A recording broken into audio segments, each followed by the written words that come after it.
Então, o cookie apenas identifica o cliente. Onde vamos guardar os dados do carrinho de cada cliente, ou qualquer informação que você queira guardar, tá? Aqui o carrinho é só um exemplo de uma aplicação de carrinho, mas se você tem vários requests HTTP tomados como uma sessão de trabalho, você vai compartilhar dados entre esses requests, certo? Imagine que vamos fugir desse cenário de carrinho de compra, de home banking. Vamos supor que você precisa fazer uma operação na sua aplicação que envolva 3 requests diferentes, 3 passos, tipo um assistente. Um assistente de instalação, você não passa por várias telas, né? Até concluir a instalação. Vamos supor que tenha um processo aí, um caso de uso que você precisa também cadastrar dados em 3 telas diferentes. Na primeira tela você cadastra seus dados pessoais, na segunda tela você cadastra seus dados financeiros, na última tela você cadastra, você aceita os termos para se inscrever numa corretora, por exemplo, uma corretora de valores, né? Para investir, por exemplo, na bolsa de valores. Então você passa por várias etapas durante a fase de cadastro, né? Numa etapa você faz upload de documentos, né? Na primeira etapa você se identifica, dá seus dados pessoais. Na outra etapa você dá algumas informações financeiras a seu respeito, né? Quando você tem disponível para investir, blá blá blá, aquelas coisas que os bancos pedem. E no terceiro momento você revisa e confirma e dá o aceite nos termos que a corretora exige que você aceite para poder criar a conta para você. Então você vai passar por várias telas para poder realizar aquela operação, aquele caso de uso, concluir aquele caso de uso. Então isso é um exemplo típico de uso de sessões. Então esse é o objeto, na verdade ela é uma interface, né? Internamente o servidor da aplicação ele tem uma implementação de uma classe que implementa essa interface. Isso não interessa para a gente saber como é que ele implementa essa interface. Interessa para a gente saber o que é que eu posso fazer com o meu objeto HTTP Session, ou seja, conhecer os métodos da interface HTTP Session. Então os principais métodos, não estão todos aqui, mas os principais métodos são esses aqui, ó, de atributos, que é quando você associa algum objeto, né, à sessão. Esse objeto pode ser qualquer coisa, um carrinho de compras, a sua conta bancária, a sua lista de mensagens do seu webmail, enfim, o que você depende da aplicação. Isso aqui vai depender da aplicação. Aí você tem um método invalidate para invalidar a sessão. Você tem um método snil para saber se aquela sessão acabou de ser criada ou é uma sessão antiga, né? Por exemplo, uma sessão que acabou de ser criada é o caso dessa daqui, né? Se você, por exemplo, add carrinho e você chama um método aqui, a gente vai ver como criar uma sessão. Na verdade é muito simples criar uma sessão no Spring. Basta você pedir para o Spring injetar no parâmetro do seu controlador um objeto HTTP Session. Você criou a sessão para o usuário. Nesse momento ele gera o ID para poder lançar na resposta HTTP que ele vai produzir, né, como resultado do atendimento desse request aqui, né? O controlador vai fazer isso para você, certo? Então o controlador ele tem um objeto HTTP Session injetado como parâmetro dele, e a partir daí você já tem uma sessão para o usuário, tá? Essa sessão já recebeu um ID, você já tem um objeto HTTP Session reservado para o usuário, e aí você pode perguntar: essa sessão é nova? Então esse método do snil retornaria true nesse caso, porque a sessão acabou de ser criada nesse request. Se você agora pergunta para a sessão aqui, snil? Não é nova. A sessão, você está usando a sessão, tá? Ela não acabou de ser criada. Você está, na verdade, recuperando uma sessão que já foi criada num request anterior, nesse caso esse aqui. Então por isso que ele tem esse método snil aqui. Você pode pegar o ID da sessão, que é aquele número gigante em hexadecimal que eu falei para vocês, o momento, a data, né, e a hora em que a sessão foi criada, certo? Você pode solicitar a sessão também, tanto o GET quanto o SET. O SET não está aqui por questões de espaço, mas você também pode setar o tempo máximo de inatividade da sessão. Ou seja, se você setar um tempo máximo de inatividade da sessão, aqui você coloca sempre esqueça, em segundos. Então você coloca em segundos a quantidade de segundos que a sessão vai permanecer inativa. Ou seja, se você não trabalhar com o objeto HTTP Session por, sei lá, 1 hora, né? Aí você vai ter que fazer a multiplicação, tá? 60, se é em segundos, você vai ter 1 hora tem 60 segundos, e você quer 10 horas, então 10 vezes 60. 10 vezes 60 minutos vezes 60 segundos. 10 vezes 60 vezes 60. Para você ter, por exemplo, 10 horas, certo? De inatividade da sessão. Então, se durante 10 horas você não trabalhou com o objeto HTTP Session, né? Não adicionou o objeto, não consultou a sessão, então a sessão é inativada pelo servidor automaticamente. Tá? Então você pode pedir quanto é que está o intervalo de inatividade atual, certo? Por default ele já programa para você meia hora, tá? Mas você pode mudar isso aqui via programação, basta usar o método set ao invés do get. E aí você informa em segundos quanto é que você quer que a sua sessão dure. Não quero meia hora, só quero 15 minutos, 10 minutos, 5 minutos, dependendo da criticidade da aplicação. Certo? Então, ó, assim como o model do Spring possui atributos, você tem também atributos aqui no objeto HTTP Session. Só que o model dura somente o request, o tempo do atendimento de um request. E o HTTP Session não. Ele vai ficar lá, daquele request para o seguinte, enquanto você não invalidar ou não atingir o tempo máximo de inatividade da sessão, a sessão fica lá guardada na memória do servidor de aplicações. Certo? Aqui tem um exemplo, ó, do ID do cookie, que é gerado para identificar um usuário. Então, quando você cria um objeto HTTP Session, ele é guardado na área de sessões lá do servidor de aplicações e ele é identificado, esse objeto HTTP Session, lá naquela área, né? Provavelmente é um mapa, onde a chave do mapa é esse número daqui e o valor do mapa é um objeto da interface de uma classe que implementa a interface HTTP Session, certo?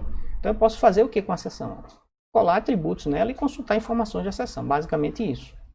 E a minha sessão vai ficar sendo identificada por esse número. Então, toda vez que eu voltar ao request, ele vai fazer JSessionID igual a esse número grande aqui, ó, 0AAB10D, tá? Então, com isso, quando esse número chegar lá do outro lado, eu vou saber que é Fred, é o request de Fred, certo? Estou dizendo assim Fred, mas ele não sabe que é o request de Fred, ele sabe que é o request daquele ID, certo? Ele não sabe que por trás daquele ID tem uma pessoa chamada Fred, né? Ele reconhece os usuários por esse ID daqui. E ele garante que o ID é único, porque é um número bem grande aí e é gerado de forma aleatória.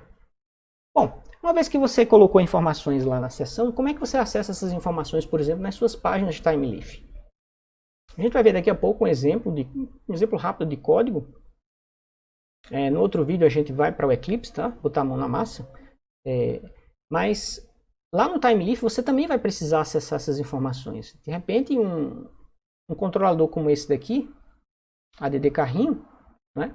Ele devolve a página do carrinho, o status do carrinho atualmente. Essa página roxa daqui, vamos supor que fosse o status do carrinho atualmente, certo? E aí você vê o status do carrinho em cima e depois logo embaixo, novamente o catálogo de livros da livraria, que você pode adicionar o carrinho. Aqui você adicionou mais um livro, ó. Então você vai vendo o status do carrinho em cima e embaixo, se você fizer um scroll aqui na página, você continua vendo o catálogo da livraria. Vamos imaginar uma página dessa forma. E aí você pode adicionar novos livros ao seu carrinho, perfeito? Então, na hora que você adiciona o livro ao carrinho, o que é que você faz? Você devolve a página do carrinho atualizada. Ela estava com um item, agora está com dois, ó. Essa corzinha azul, esse verde aí, verde claro, né? Tá certo? Então, isso aqui é uma página TimeLeaf. Então eu vou listar os itens que estão no carrinho de compras. Então eu tenho que acessar o carrinho de compras que está lá na seção. Certo? Então como é que eu faço acesso a objetos, atributos, melhor dizendo, que são associados à seção em páginas do TimeLeaf? É exatamente o que esse slide aqui mostra. Então se você deu um setAttribute, por exemplo, carrinho, e um objeto tipo carrinho compras, né? Como aqui é object, eu posso passar qualquer objeto, inclusive uma classe minha chamada carrinho compras. Então eu chamei o carrinho de compras de carrinho, tudo minúsculo, e passei aqui nesse segundo parâmetro um objeto do tipo carrinho compras, certo? Então como é que eu acesso o carrinho lá na página TimeLeaf? Eu faço $session, um objeto predefinido, TimeLeaf.carrinho. Fazendo isso eu tenho acesso ao objeto carrinho compras. Aí eu posso fazer .carrinho.itens. E aí eu posso fazer isso no for-each, né? No each, melhor dizendo, no th-each, para mostrar na tabela os itens do carrinho, né?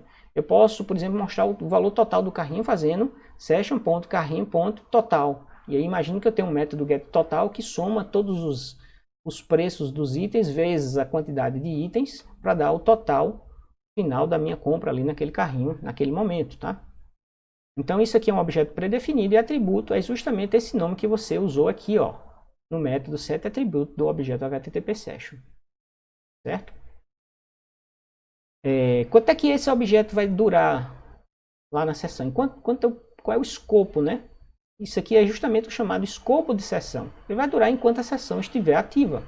Enquanto eu não inativar por programação ou por configuração a sessão, ou o servidor destrói a sessão, ou eu destruo a sessão no meu controlador, a sessão vai ficar disponível lá na memória do servidor. Por exemplo, a Amazon, como ela tem, sei lá, quanto de memória, memória quase infinita, né? Você às vezes coloca um item no carrinho, 3 meses depois o seu carrinho está lá. Você consegue acessar o carrinho e o item está lá, certo? E tive uma experiência recente, assim, foi num site de notebooks, que estava fazendo uma pesquisa, né? Meu notebook pifou e eu fui comprar um outro notebook, fazer uma pesquisa. E eu pesquisei lá no site, postei o notebook lá, fiz uma configuração para ele, coloquei no carrinho de compras, mas achei muito caro. Então, esperar aí uma queda do dólar, né? Porque tudo é dolarizado, e aguardar para ver se o preço cai. Então, eu acho uma estratégia boa de compras, aliás, compartilhando com vocês, você fazer isso. Né? Você coloca uma coisa no carrinho e deixa lá. Porque provavelmente essas grandes empresas, elas devem ter programas que vasculham carrinhos que não foram fechados. E se você tiver uma coisa de valor significativo, por exemplo, como um notebook, de repente ele pode te fazer uma oferta, te oferecer frete grátis, oferecer um desconto de 5%, 10%, né? Para pagamento à vista, sei lá, alguma coisa desse tipo. Pelo simples fato de entender que você está talvez inclinado a comprar aquele item ali no site. Então eu entrei no site aí de um fabricante de notebooks, fiz essa estratégia e de fato eles baixaram. Primeiro eles me ofereceram frete grátis, eu achei pouco, esperei mais um pouco, aí eles tiraram o frete grátis, o preço voltou ao normal. Depois que eu consultei novamente em outro momento, eles baixaram o preço, né, deram R$300 de desconto. E aí eu ainda tentei negociar para ver se retirava o frete, não teve jeito. Enfim, eu deixei lá. Aí tem a Black Friday, né? Você espera para ver se os caras na Black Friday oferecem um desconto maior. Então deixa lá o item no carrinho.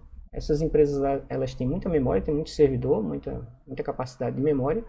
Então o seu carrinho de compras fica lá durante meses, talvez anos, sei lá o tempo que eles estipulam máximo. E aí com isso você pode receber, quem sabe, um desconto. Eu faço bastante isso. Geralmente dá certo. Geralmente os preços caem quando eles veem que você está com a intenção de comprar aquele produto. Né? Uma outra sintaxe também que existe no TimeLeaf é essa daqui do utilitário hashtag session. Qual a diferença de usar session para usar hashtag session? Quando eu uso session, eu estou acessando somente objetos que são atributos da sessão, ó, objetos que foram associados ao meu objeto HTTP Session, tá? Eu não estou acessando o objeto HTTP Session quando eu uso session. Não estou acessando o objeto HTTP Session, apenas os atributos dele. Tanto é que se eu fizer $session.id, toda sessão tem um ID, ó. Olha o método getID aqui. Se tem getID, eu posso associar, eu posso escrever uma expressão TimeLeaf $session.id, mas vai retornar sempre null essa expressão, porque ele não vai encontrar um atributo chamado ID, a menos que exista um atributo chamado ID que você tenha associado à sessão. Mas você não vai pegar o ID da sessão, que é aquele número, esse número daqui, certo? Se você quiser pegar esse número daqui, você vai ter que usar essa outra sintaxe. Isso aqui acessa o objeto HTTP Session, certo? E aí, por aqui, pelo HTTP Session, tem outras formas de você acessar os atributos, mas é bem mais complicado do que você usando essa sintaxe daqui de cima, tá? Vou deixar para vocês descobrirem como é que se faz isso. É utilizando um método, tá? Vou dar a dica. Mas não vou mostrar aqui não, tá? Para vocês saberem que quando eu quero acessar os atributos que estão na sessão, eu uso o objeto pré-definido Session. Quando eu quero acessar o objeto HTTP Session em si, eu utilizo o utilitário hashtag Session. Cuidado! Para não usar aqui no plural, né? Já que muitos utilitários são no plural. Hashtag lists, hashtag strings, aqui é no singular, tá? Hashtag session, você acessa o objeto session.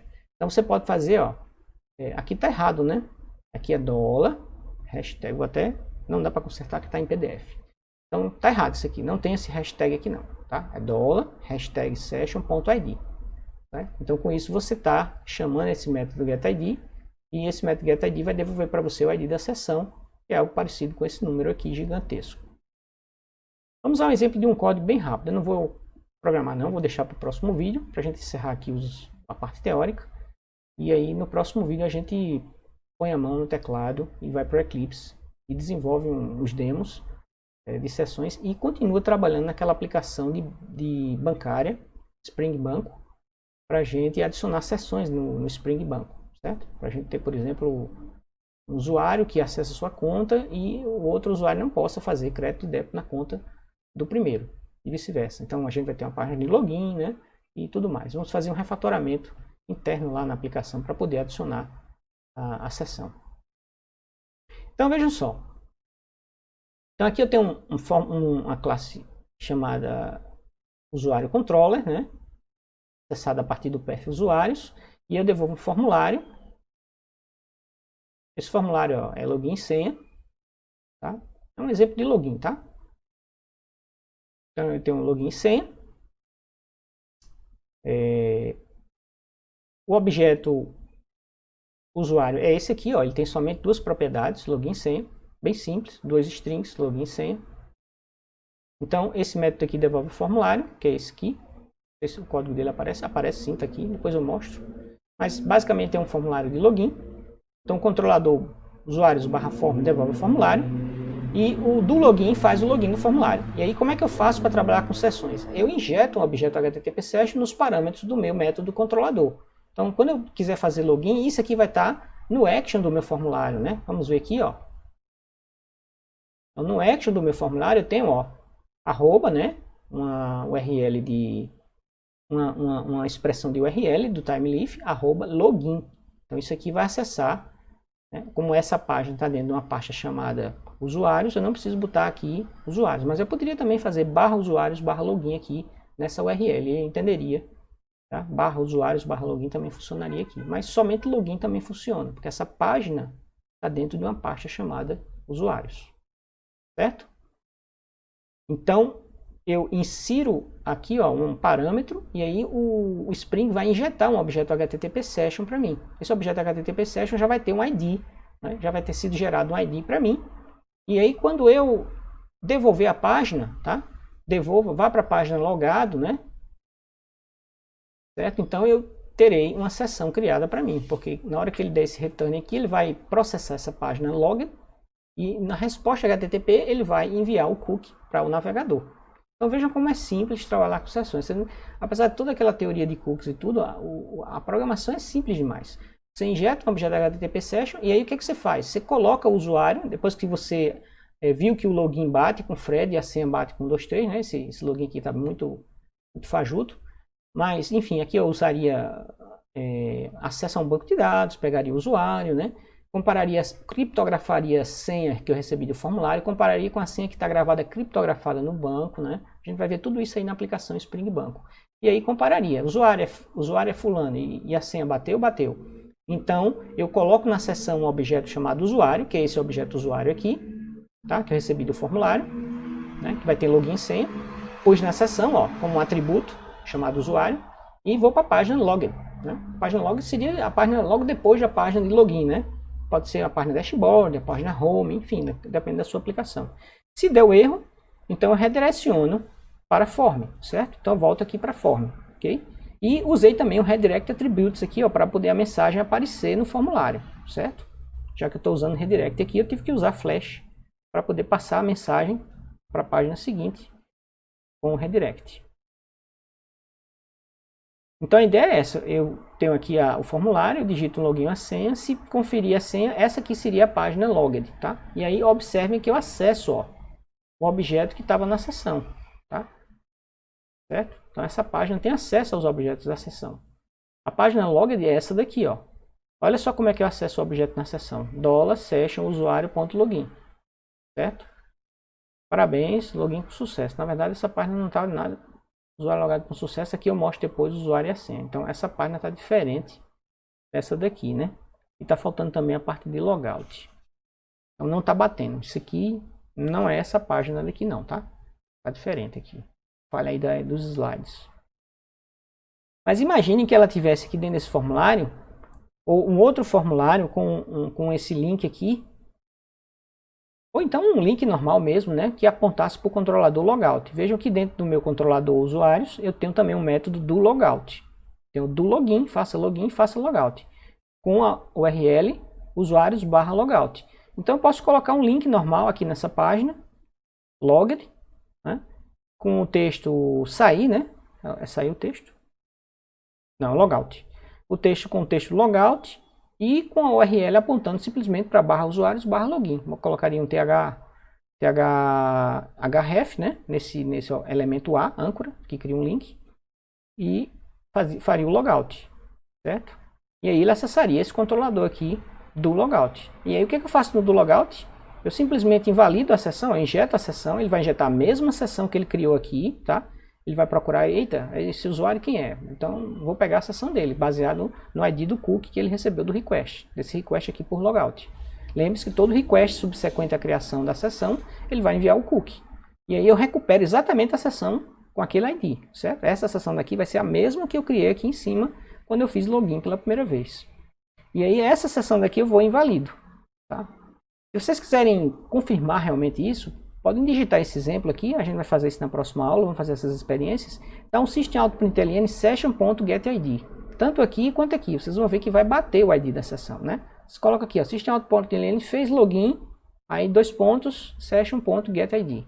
Fez logout, para vocês verem, e 2 pontos, session.getID. Vocês vão ver que os IDs batem. Qualquer request que você fizer dentro dessa aplicação, ele vai pegar sempre a mesma sessão, porque ele vai consultar a sessão por aquele ID. Ele não vai criar uma sessão nova para o usuário, não. Se vier um cookie com o ID da sessão, ele usa aquela sessão. Se vier um request sem cookies, aí ele cria uma sessão do zero. Então isso aqui criaria uma sessão nova se eu não entrasse aqui em login. Certo? Então se eu digitar lá, se eu não fizer login e digitar usuários/logout, o que vai acontecer? Ele vai criar uma sessão, destruir a sessão e vai para o formulário de login. Certo? Então é o mesmo efeito de fazer /login. Nesse caso específico aqui. Vejam aqui que eu estou usando um utilitário strings, né? Para saber se a mensagem é não vazia. Porque aí se não for vazia, eu exibo a mensagem usando esse elemento spam aqui. Certo? Se eu tiver um Bootstrap da vida instalado na minha aplicação, né? Eu posso utilizar as classes do Bootstrap para aparecer aqueles alertas mais bonitinhos.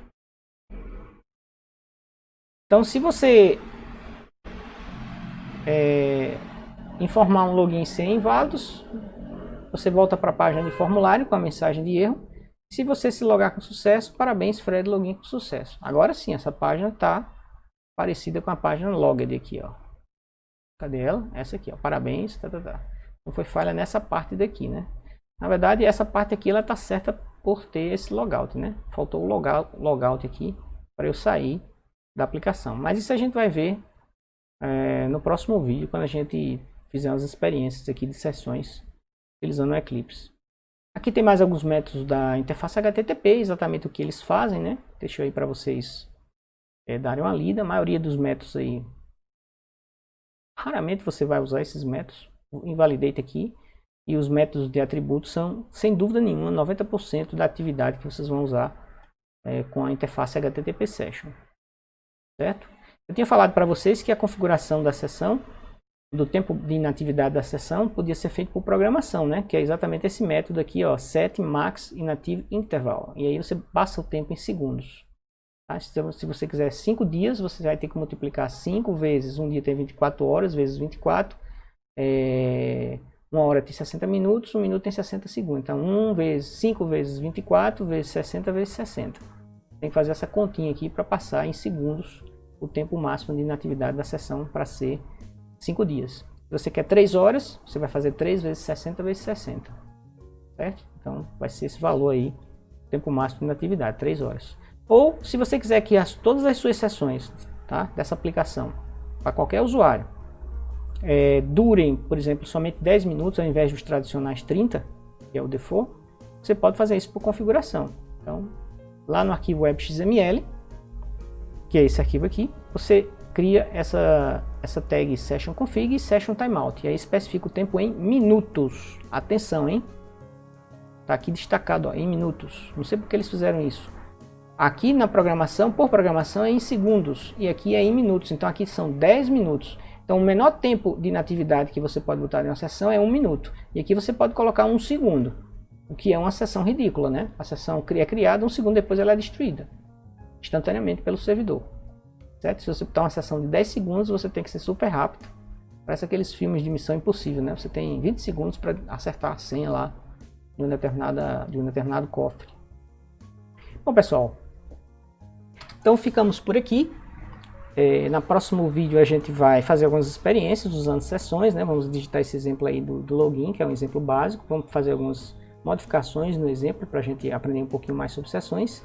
E depois, em vídeos posteriores, a gente vai retomar aquela aplicação banco, continuamos evoluindo aquela aplicação banco, dessa vez para a gente adicionar sessões. E aí vai ter um grande refatoramento na aplicação Spring Banco, tá bom? Aguardo vocês nos próximos vídeos. Até lá, bons códigos!